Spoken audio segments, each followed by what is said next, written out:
So do I start over?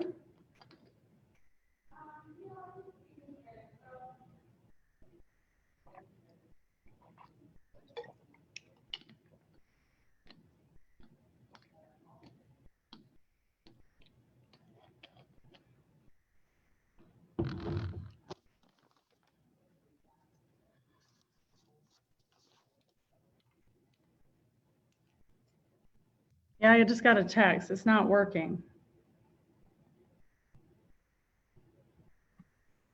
Okay. Sorry, guys. We're just trying to get this to launch on Facebook. Bear with us just 1 minute. The link is not working, I think.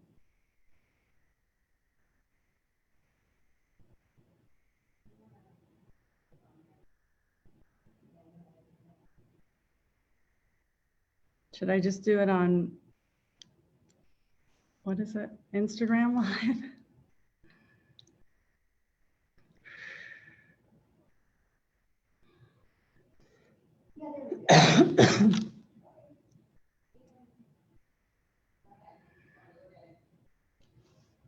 Okay, should I start over? Okay, Jenny, are you going to do a recap? Yeah. Okay. Thank you to our call-in people while we get this worked out. We're going to just kind of start over a little bit for the Facebook presentation. Thank you everyone for joining us. We're still kind of figuring this out, so bear with us. I think we've all kind of gone through our Zoom growing pains, and today is ours. So just really quick, I wanted to welcome and thank you so much for joining us for one of our first artist talks about the current perspectives exhibit here at the Littleton Museum. I'm Jenny Hankinson. I'm the curator of collections, and with me is our curator of exhibits and our other exhibiting artist, Gabrielle Graves. Today's talk is with Courtney Cotton, and during our talk today, Courtney's going to present for about 20 minutes, and then we'll open it up to questions, 20-30 minutes. So just a reminder for those of you calling in, please press *9 to raise your hand and be given access to ask your question. Viewers on Facebook Live can post questions there, but please note that there will be a little bit of a delay, possibly 30 seconds, for a video feed on Facebook. So now I'd like to introduce you to Courtney Cotton. She's the 2019 winner of the Littleton Fine Arts Board's own and original exhibition, which focused on the theme of destination. Courtney currently works in Denver, Colorado. She studied art and architecture at the University of South Carolina, the Rhode Island School of Design, and Queens College. Her paintings and collages give visual expression to feeling. Other inspirations stem from music, mindfulness, and objects that give her a visceral reaction. Courtney's conceptual approach to painting is meant to bring awareness to mental wellness and emotional intelligence by using visual metaphors and color to embody concepts such as transformation and possibility. So without further ado, thank you, Courtney. Thank you, Jenny. Thank you, Moira. Hi, Gabrielle. Well, welcome everybody, and thank you for logging on to this virtual artist talk. I really appreciate you taking time to listen about the paintings I created for this show. When you win the Best in Show at the Littleton Museum for painting, and you win the Best in Show for photography, they pair you together and you get a dual artist show. And it's been quite a journey preparing for this show and all the crazy stuff that happened simultaneous in my life. I moved studio, I bought a house, COVID happened, and 2 19-year-olds moved in with me. I had all kinds of chaos, and still managed to paint and create. Well, there's 24 pieces in this show, but I think I did 30 pieces altogether, and I have 4 that I can't contend with. But it's a lovely exhibit, and I hope the museum opens soon so the Colorado people can come see it. I did want to mention that Gabrielle has an artist talk next Friday at the same time, 4 Mountain Standard Time, 6 Eastern Standard. And then there is a videographer who's going to do a video tour of the show, and that'll be posted on June 26th. So we'll keep you abreast of all this. So the painting that Jenny mentioned that won Best in Show was from a series of artwork that I've been working on since 2017. And it's my Paper Airplane series. And that series of work started here in Colorado. I had an opportunity where my kids were not around, and I took 2 weeks and took a advanced painting class, a workshop there, and one of the with Linda Geary, and I highly recommend for artists to do that and treat themselves. And one day she gave us a list of prompts from Paul Feck. He was a educator at Cooper Union in New York, and he's also an artist, really popular in the mid 80s.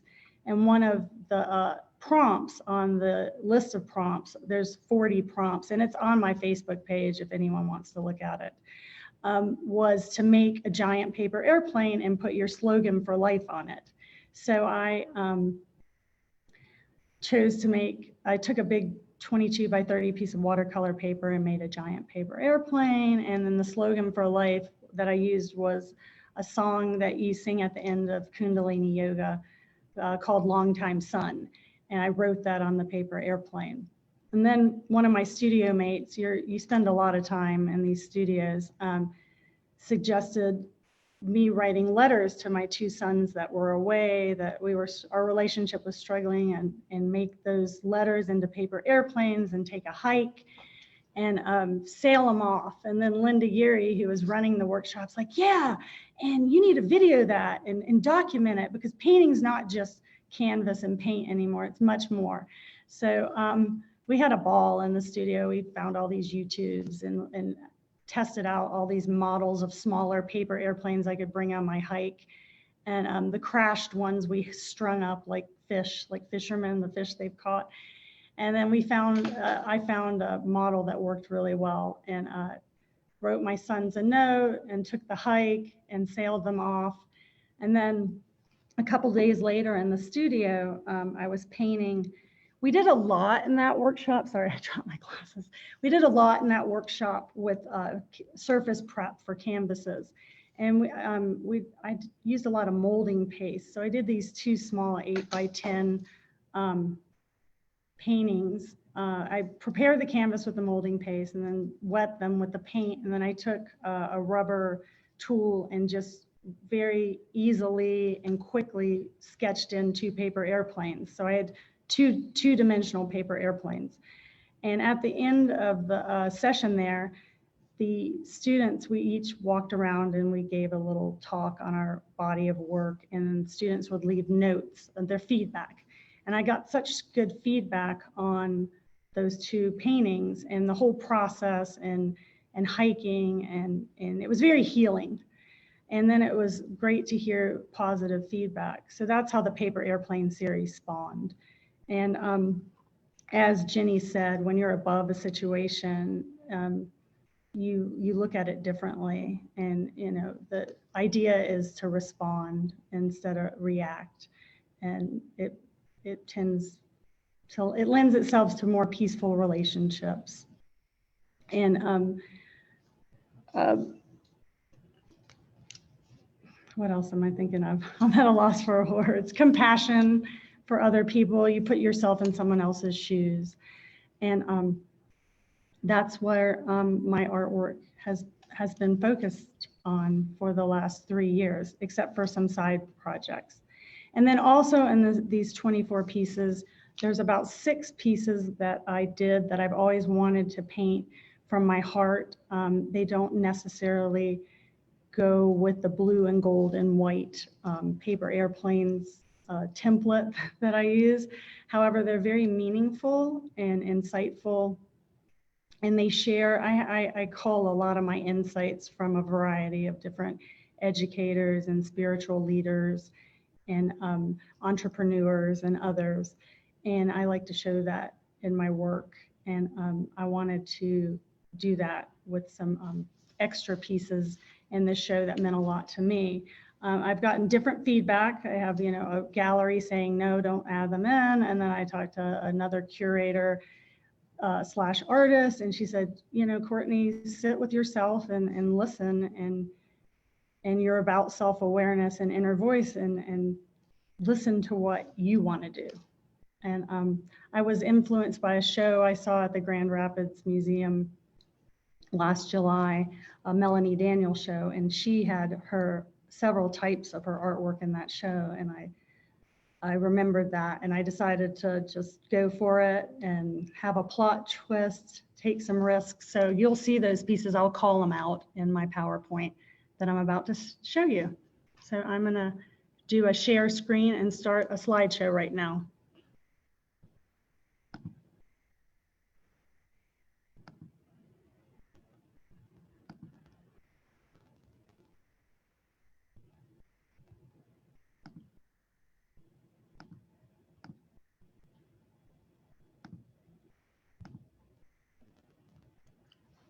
Okay. So this actually is the only piece in the show that I did not create specifically for this show. It's called A Blue So Blue. And this painting, the reason I selected it is because when I found out I was in the show with Gabrielle, I totally stalked her and went to her website and looked at every series and went to her Instagram. And she had this painting that I really liked called The Things We Take, where she had, here I'll show you the things we take in this painting together, where she had taken quotes from different people she'd heard that moved or touched her. And she created this multiple piece creation. I think it's called a Sienna type. And I love quotes. And also she used found objects. And as a collage artist as well, I really have a visceral attachment or feeling from found objects because you can give them new life in your art. And the reason I came up with this idea to pair these two pieces of work together is because at one point our show, she was on the right side of the gallery in the museum and I was on the left side, and we had to have a transition point. And I just thought this would be a beautiful transition point. And since then we've kind of changed up, or Moira's kind of changed up how she's hung the show, and she did a beautiful job. But this is a painting from 2019, and it's indicative of how I create my backgrounds of my paintings. I do non-objective backgrounds where I just have fun with the materials and make several layers of background sometimes. Sometimes I only do one. And then I'll go in and add the paper airplane on top of a background I've created. However, this background just really spoke to me and I liked it, and I didn't go any further. I felt that the painting was complete. So this painting is called Navigation. It's a 60-inch by 60-inch painting, and I made it specifically for this show, and you'll see my signature paper airplane in there. But as the painting was speaking to me, so I start with this loose background, and then I sit with the painting and make decisions from the shapes that were created. And sometimes I sharpen them up and sometimes I blur them. And in this one, it was funny. I feel there's a lot of boat references. There's a plan view of a kayak. I have a spaceship in there. The spaceship was coming out in several of my paintings for this. I'm not really sure why, but so I named it Navigation, and I was going to go use this painting to talk about my colors. I use gold in my paintings because it represents light, both inner light representing self and outer light, which is universal. And the Payne's Gray appears as blue, but the name of the color is Payne's Gray. And Payne's Gray to me shows creativity and intelligence, and that symbolizes loyalty, strength, and wisdom. And I've got trust thrown in there as well. Now, white for me represents peace and being present. And then all the variations of these three colors, you'll see a lot of grays or midtones, as artists call them. They represent contrast, the balancing of our thoughts, feelings, and emotions.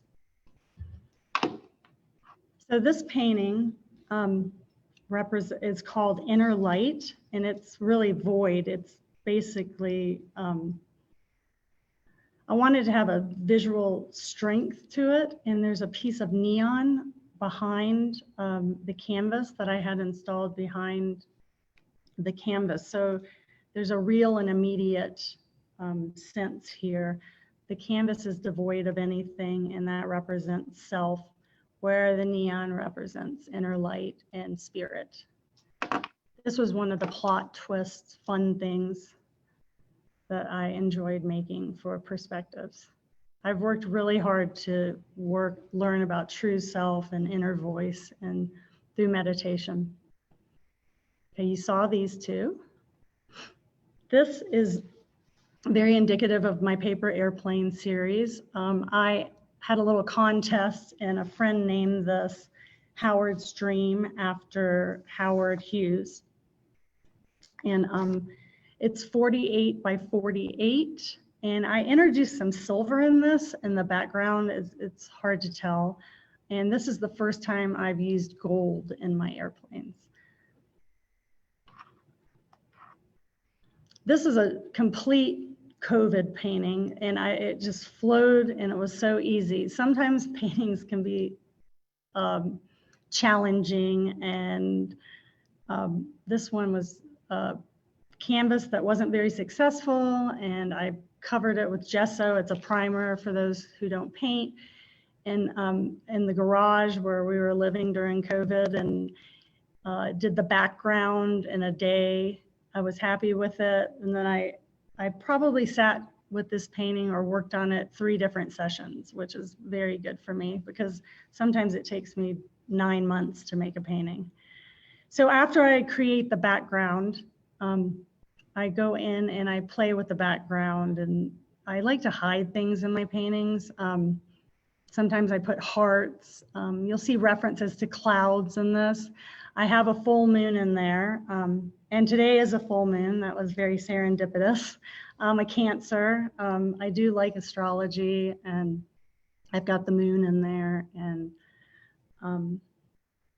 I did not fill this paper airplane. You'll see some of them are solid, and then other times I just like the line quality. It's more light and airy, and I'm not really sure how I determined that, but while I was painting this, we were, you know, at where you have to stay at home, and I was listening to a lot of my kids' movies, and In Living Color didn't come on, but a lot of comedy came on, and I think Jamie Foxx was doing a bit, and it just reminded me of the Fly Girls and J-Lo, and I named this painting Fly Girl, and it just reminded me right after I graduated university of that time in the early 90s. And you can find more information on Fly Girl. If I only have 20 minutes, I'm hesitant to read about every single painting, but it's a very flattering compliment. Let's see, next we have Self-Help Junkie. This is a collage of book covers from self-help books that I refer to, read, and love. I'm a big reader. I usually have 3 books at a time in my library, which is my nightstand. I usually have a novel and an art book or a workbook.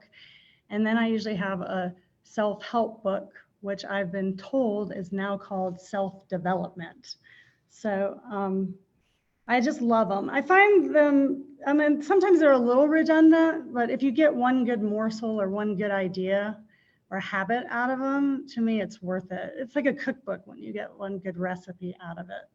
So I made this collage, and then I got the spray paint out and wrote Self-Help Junkie across it and put some of my favorites on this collage.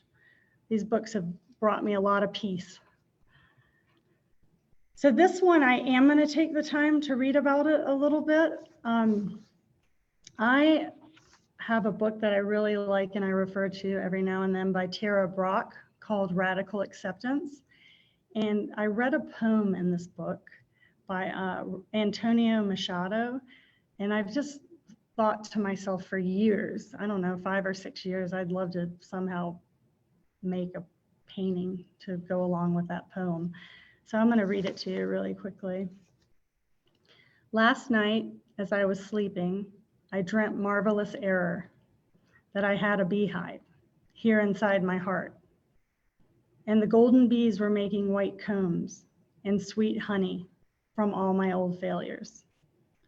I just love that for some reason. And I painted this painting on top of a painting that didn't succeed, and the subject matter was kind of intense too. So it's really meaningful to me. And I left some of the honeycombs at the bottom not filled with gold, because I'm certain there's more mistakes to be made in life.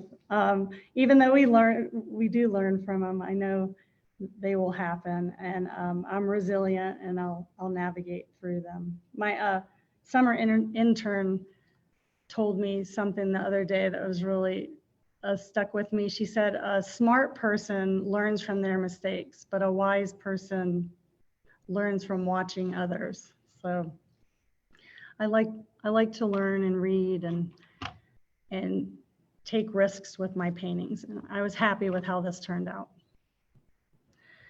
This is a tough one. This is a collage. This could have been the first painting, and I think at one point Moira did have this as the first piece of art, not painting. It's a photo collage. A lot of my journey to healing and sharing and learning about myself was due to the death of my firstborn son. He chose to die by suicide, and I've been navigating that for almost 4 years now. And this is called Silence. And I say about this painting, were you silent or was I not listening? And I don't know how he feels about this being in the show, but it's important for me to have it in the show. I want to use my art to help people. I've been working with Lisa Saby. She's a documentarian, and her recent documentary, American Tragedy, really touches on how we can get in the schools when kids are very young, kindergarten and preschool, and teach lifelong restorative practices, and teach them about comparison and judgment. And I'm really happy to have been connected with her, and along with her, I want to help kids and teens and even adults with lifelong restorative practices. Here's another piece where I'm making myself very vulnerable. It was one of my favorite pieces in the show. I did a joint venture or a collaboration with a local artist, Lee Lavier. She's a photographer, and she did 2 portraits of me. This is one portrait called Vulnerability, and I have no makeup on, and I don't have a shirt on. And because Gabrielle's got a lot of photography in the show, I had to come up with an idea to differentiate it, because I'm not a photographer. So I put the photograph after Brenda did the shoot. She gave me her 20 favorites, and I put it in Photoshop, and there's a handwriting text. And I just did a stream of consciousness writing about all my thoughts that went through my head. And you'll note the space at the top of my head, and that's to denote me drowning in my thoughts. So think of the text as water. I'll read a little bit of this for you. This is me. Who am I? What do I want? What do I stand for? I am so lucky. I have a good life. I tried so hard. I can't see all the words. I'm street smart, not book smart. I should have said this. Am I an artist? Why didn't I study in school? Why didn't I date? What's wrong with me? I'm pretty. I'm rich. Was I too goal-oriented? Why was I so mean to my little brother? Why did I bully Carol Smyer? I'm so sorry, Carol. Please forgive me. Thank you. I'm sorry. Forgive me. I love you. I am enough. I did do a good job. Can I simply receive without worrying about repayment? I have the best friends in the world. What do they see in me? I can do this, and so on and so forth. Now this is the other photograph I did with Lee Lavier. And this was really fun. I got a makeup artist and hired a boxing ring, and we did the shoot in the boxing gym. And the text on this, you'll notice, does not cover my face. And the text on this is a lot of text and ideas and words that mean a lot to me that I've learned from some of my spiritual learnings and meditation mantras. So I will read a couple of these. Discover, forgive, secure, love, overcome, strength, vulnerability, navigate, trust yourself, pay attention, ask for help. I honor the universal power of desire. And yeah, my awareness is infinitely flexible and fluid. Powerful sayings. And sometimes when I meditate, I completely have a monkey mind, and I'll use a mantra so I won't, my mind won't travel. And one of the mantras, here's one, Arakara, my desires have the power to manifest. So I just say Arakara for 20 minutes while I meditate. Ananda Hum means I am pure bliss. It's another one. Yoyada Hum, my awareness is infinitely flexible and fluid. And the neat thing about these photographs is they were printed on metal. I've been seeing how photographers have been doing that for the last several years. And I like that you don't have the layer of glass over the photograph. There's more presence and more strength. And they really turned out fabulous. And I hope you make it. I hope the museum opens so people can see them in real life. Now, the next three paintings are very indicative of my paper airplane style, where I have the non-objective background, and then I go in and add representational features like rockets and airplanes and hearts. There's three 36 by 36, and the titles are Air Pocket, Observation, and Listen. So this one is Air Pocket. This one is Observation. There's a lot of, I had fun with this. It kind of looks like broken glass. There's about 7 airplanes in there. The museum does these fun cards for viewers, and this is one of the paintings I picked, where they're postcards that you get when you come to the museum, and they're interactive. And I think I put something in the card about how many paper airplanes can you count in this painting. And this third one in this subset is, this is called Listen. And this has got the solar system in it again. For some reason, I keep stars and planets and Milky Ways keep showing up the last 4 months in my work. This was really fun. I did 16 2x2 paintings. I'm very drawn to grids. I have an architecture design background. I like series, I like grids. So I did 16 paintings, and Moira actually came up with the idea that we don't have to hang it in a grid. So we ended up making a collage on the wall. I have an install shot too at the end. So these, I'll run through them. This is titled, We Are All Made of Stardust. This is Time, Vibration. I really had a good time with the gold pieces. I'm using one color of paint, which is gold, and I mix it with mixing mediums and water and do different layers. So I'm getting this variation of gold just from one color. It was challenging but fun. Validation. Or did I do that? This is validation. Intention, self-awareness, connectedness. All these 2x2s were also done while we were under stay-at-home orders. I set a little easel up in the dining room and made a mini studio in the dining room. This is Love and Belonging, Inner Voice, Rest, and Resilience. And then this is the install shot of them. So I don't know if that was 20 minutes or not. I could keep talking. But I'd love to take some questions if anybody wants any clarifications on my work. Okay, well, we do have a couple questions. Do you want to mute your, Courtney, why don't you mute yours real quick? And one of the questions is from Facebook, and who is one of your spiritual leaders? Well, my number one, where this all started, was a PBS fundraiser special where Wayne Dyer spoke. And I was like, who is this guy? I love this.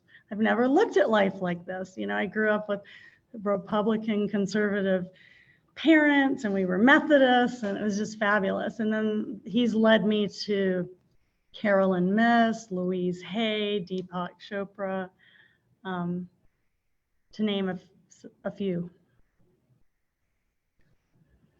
Cool. Well, we had another question from Facebook. What is the one self-help book that you read over and over?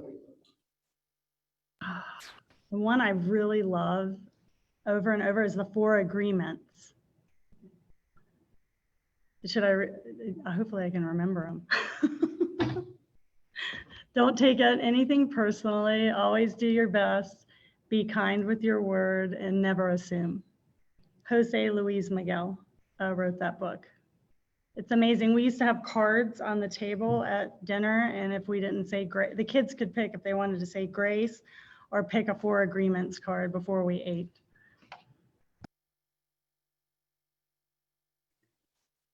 Cool. The exhibit with Gabrielle focuses on the idea of perspectives, and you've each approached it with your own unique emphasis and skill set. Can you describe a little bit of how you two discovered and developed your exhibit's concept? I developed my concept from a paper airplane prompt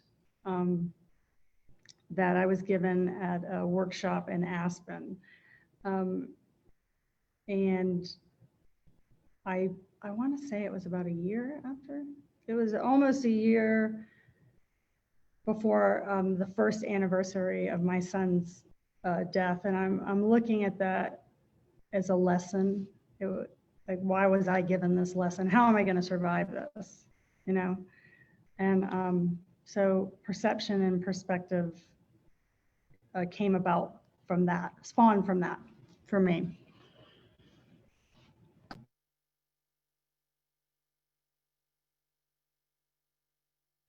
Cool. And I think Gabrielle has a question for you. Yeah. Yeah. So I know I paint a little bit too, and you were talking about painting not always being so easy and flow statey and having that nice kind of time when it is. But I was just wondering how you kind of get through those times when painting is challenging and when a painting is fighting back at you, because I know like I could use some learning experiences from how you get through that as well. Well, I like to work on several at once instead of just having one. And I go from, and I love warm-ups. I buy 12 by 12 canvases, and I like to do warm-ups before I go to the obra or the piece I'm working on.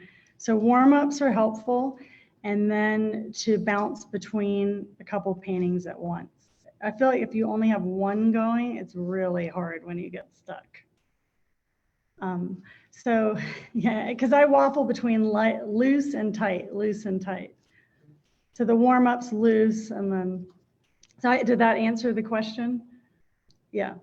All right. I'm gonna mute it again. Let's see.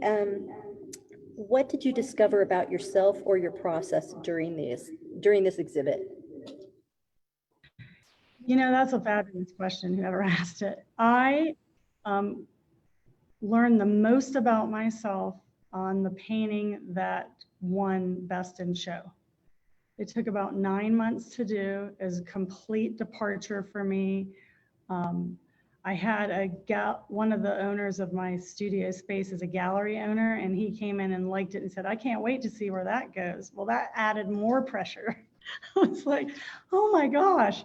So it literally took me 9 months. I learned a lot about myself. I learned about, I like tight, thought out work, but I also I like loose too. And when do I like I like to figure things out, and sometimes you just have to surrender. And, but I learned about that. I learned that it takes me a long time to do a painting sometimes, and that's okay. And to take risks. I was blown away when the juror that selected that painting as best of show is Gwen Chanzit. And if you don't know who Gwen Chanzit is, she's retired now. She's got a grandbaby in Long Beach, but she worked at DU teaching, but she is the curator for modern and contemporary paintings at the Denver Museum, Denver Art Museum. And she's also a specialist in Herbert Bayer's work. And I was blown away. I've learned not to give up. And, sometimes your paintings are crap. And you have to just, set them in the corner, and 2 years down the road, get the gesso out and cover them up and start over. I hope that answered the question. Hey, so I have a quick question. In regards to your process. I'm not an artist, but I know when hanging a show, sometimes I have a hard time sort of deciphering when things are complete, when it looks the way it's supposed to look. I'm often moving things around till the very last minute. And I always think about, as an artist, especially in abstract or non-figurative work as yours is, can you explain a little bit that process or that feeling, how you decipher when you step back from a painting, okay, this is it, this is done? Do you struggle with that process of wanting to go back and add more or cover something up, or does it depend on the painting? Just if you could elaborate on that. That's another good question. When am I ready to give birth to this painting? Sometimes I'm never ready. And Picasso and Matisse used to sneak back in the salons or the museums and work on their paintings at night. So what do I do to know it's finished? I think I surrender. I just get sick of it. And I'm like, I can't do any more for you. I've nurtured you enough. I love you enough. I do know when it's not finished. And it's very difficult because you can overpaint. And I'm very guilty of it. My paintings are busy. So I do love it when I get one that's kind of simplistic, and maybe I'll work on that. I have an intention this year to rest more and relax more. So maybe that'll be reflected in my art.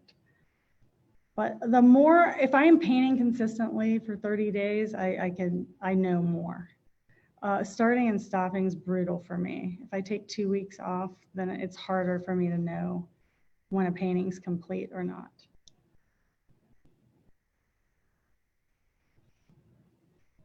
So with the recent stay-at-home orders and the COVID-19 exacerbating issues around mental health, has your approach or style changed at all? Have you found your perspectives changing at all?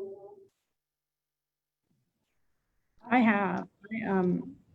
I was blown away with COVID and the impact it had on the world.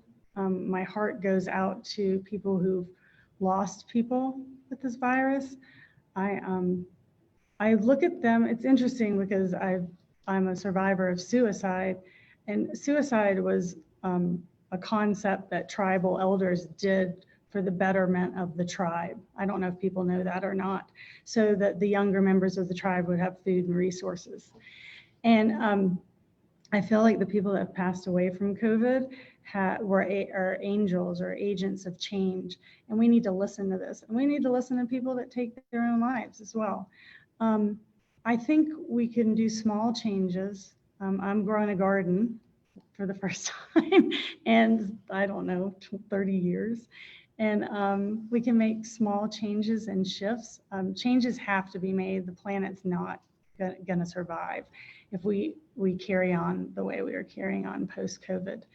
I think, you know, we can come together. Oneness is going to be more prevalent. And in my art, my two favorite pieces, which I painted in COVID, were connectedness and love and belonging. I think a lot of people are struggling with the shut-in and not having the connection. And I hope to heal people. I've invited some women to come in. I'm doing some beta clients testing to come into my studio, and I hang a big 3x4 sheet of paper up and let them pick their colors and just paint without having an end result in mind. So I've done that. We figured that was safe enough. We could maintain a 6-foot distance. But it's definitely affected me in my work. Cool. One other question is there an artist that, past, present, that you would work with, that is like your dream artist to work with or learn from, or Yes. you know, sit in the corner of their atelier or something? Yes. I love Louise Nevelson because she repurposes discarded objects and makes beauty out of them. I love the Louises. I love Louise Bourgeois because she's cranky and she just acted how she wanted in so many days. I want to sometimes do that. And you know who I really also admire is Helen Frankenthaler. I really, because I pour a lot and I like to take the squeegees and the drywall trowels and move paint around. And you know, I only started painting large in July 2017, and I get painting large. Like, to me now, 5x5 isn't big enough. So I'm gonna have to figure this one out, get a barn or something. But I think those would be my top 3. I don't do portraits anymore, or I don't do representational work. If you went to my parents' house and saw all my high school work, you'd be blown away how representational it is. So one other artist that I truly, truly admire is Alice Neal. She's a portrait artist. And she had kids, and I love watching the documentary of her kids running around and her trying to paint. It's hilarious. So those would be my top 4. Great question. Does anybody have any other questions? I just have one more about color. I know you've talked a little bit about the meaning behind your color, and I just not seeing too much of your work prior to this. I know all of the paintings in this exhibit focus on a certain theme. Do you feel like you're going to at some point gravitate to different color schemes, or do these seem to be sort of your staple? Are you interested in exploring maybe really bright colors, or I don't know, just any thoughts on that? Another fantastic question. So I am a color fanatic, and I painted in color for years and years. I have this innate sense with color. The color wheel stifles me. So it just comes naturally to me. I've painted in color for years. The whole reason blue, white, and gold spawned was the day 1 of the workshop at Anderson Ranch. We were given an assignment to paint 20 paintings in one day. So at the end of the day, we were all on our phones, like trying to order more materials because we'd used all our substrates. So I think I unconsciously selected 3 colors because I'd have less decision making in the colors, and I could crank out 20 pieces. And I just loved where it went. It made me have other decisions to make in my artwork than the color. But I think the pendulum will swing back. And I do side projects that are very colorful. So I'll have to send you a little portfolio of some sassy, bright paintings. Awesome. Well, I don't think we've got any more questions popping up at this point. So I just want to kind of in conclusion, say thank you so much to everybody for joining us, and that our next artist talk will be next Friday, June 12th at 4 p.m. Mountain Standard Time, and that will be with Gabrielle Graves, who is the winner of the 2019 Eye of the Camera photography exhibit, and that was sponsored by the Littleton Fine Arts Board. It will also be on Facebook Live with the same format, and we'll work out any other bugs that we have with with Zoom and echoes and things like that. So thank you everybody for bearing with us, and we hope everyone is doing well and hanging in there. We've no opening date yet for the museum, but we're hoping soon. Like Courtney said, there's also going to be a video of the space being done, and I think we've got our online version of the exhibit is already posted. I believe that's right, Moira. Yeah, so the if you go to littleton.gov.org/museum-perspectives is where you can find the digital version of the exhibit. And that's a landing page with other information on events. So we may be adding more things. Courtney mentioned the activity cards. I think we'll probably add those as PDFs so that as you go through the digital version, if you want to interact more or learn more about the paintings, those will probably be added in the next week. But any other information, follow us on social media. As we add things, we'll update you. Same with as we have information about when the physical exhibit will open, once the museum is allowed to open again. And we have extended the run of the show as well. So we can still allow access once the museum opens to the public to this particular exhibit for longer than we originally anticipated. So definitely check back in. I just wanted to give a quick thank you to my team. I'm nothing without my team, and my team includes my patrons, clients, you three, art enthusiasts, people that come to museums. I have a fabulous team that surrounds me, and that's why I'm here today, and I'm very grateful. Great. Thank you, guys. Everyone have a wonderful weekend. Take care.